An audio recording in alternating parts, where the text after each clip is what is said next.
Hello everybody, welcome back to The Contrarian. Today I'm excited to be able to see you, and you'll be able to see me as I make this video. This is the first video I'll be making with this new webcam setup that I've got, so hopefully you'll like it more than just hearing a person with a very monotone voice talking on audio and not being able to see who's actually talking to you. So yeah, I'm very excited to actually be able to make this actual video this time, and today I want to really talk about why so many of the investors I look at out there aren't selling. We've seen updated portfolios from anyone from Warren Buffett to Charlie Munger, his partner at Berkshire Hathaway, to Ray Dalio, to Michael Burry. We've seen all of them rotate into and out of different industries, different companies, kind of as the cycle plays out. But so far they have not had any real signs of heavy selling. They've trimmed some here and there, but they've rotated for the most part into and out of different sectors, and this kind of comes as a surprise to a lot of people out there, as a lot of them, especially Michael Burry and Charlie Munger in particular, have indicated that a upcoming market crash is very likely. Especially Charlie Munger, he's been out there on several occasions recently saying that there's just a lot of characteristics showing that this market is very unstable, particularly or surrounding all the speculation out there. So, given that, you might think that they would begin trimming some of their portfolio and trimming some of the risk that they'd be exposed to should the market crash. But, they really haven't shown that yet. So, in my mind, that presents either two options. One, they're either all missing something major, they're either not really telling the truth, or two, they actually think that the market will continue to go up before it could crash. And I think the most likely answer is probably the second one. So first of all, I need to kind of cover the three main factors which guide the market, and essentially I need to talk about these three factors in terms of what would need to happen in order for a market crash to be very likely.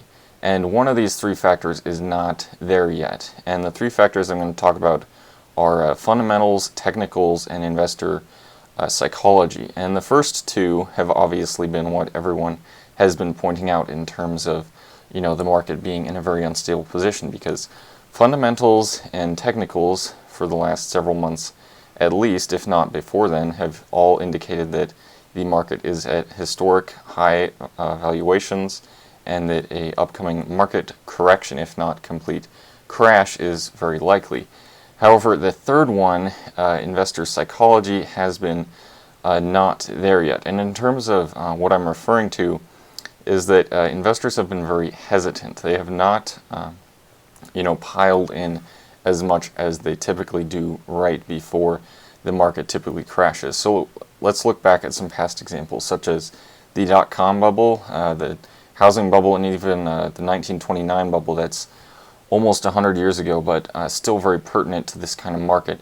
In all three of these situations, you had massive speculation and also massive confidence in the market right before they ended up crashing. So that just goes to show how important investor psychology is, and how necessary it is to have that complete confidence and optimism in the market despite it being at historically high valuations. So essentially what all of these people, whether they are Michael Burry or Charlie Munger, are probably getting at is they want to see this factor of investor psychology reach this extreme optimism, or at least get more close to it before they actually begin trimming some of their positions out there. So in my opinion, you would need to see people out there in the mainstream media or on social media being very optimistic and very confident that the markets would continue going up to higher and higher valuations, and they would need to essentially throw out all of these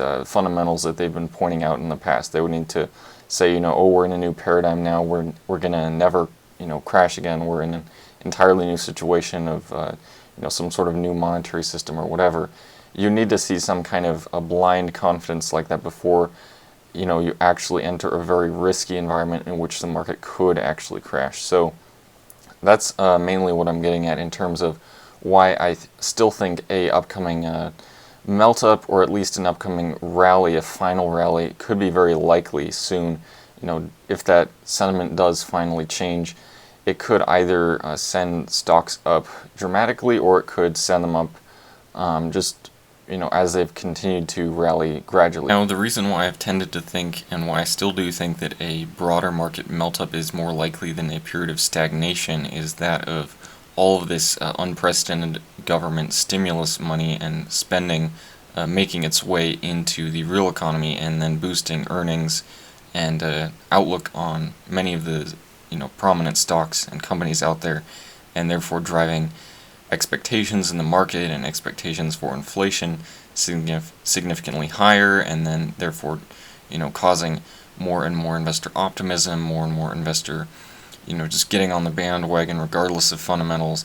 And then once you begin to see this kind of mindless optimism and the throwing out of past fundamentals, and you begin to stop seeing market crash 2021 articles or videos or whatever, all of a sudden in that instance you would have all three of those variables of both fundamentals, technicals, and just blind investor optimism poised and ready for a market crash. So in that kind of a situation, I would begin trimming my personal investment portfolio. Again, I'm not giving any sort of financial advice here, but that's just that is also kind of what I would expect to see from a lot of these other people out there who so far, for whatever reason, and I'm trying to explain that, for probably this reason of not seeing much investor confidence, they've just been rotating into and out of different sectors that they think will perform well given current changing trends and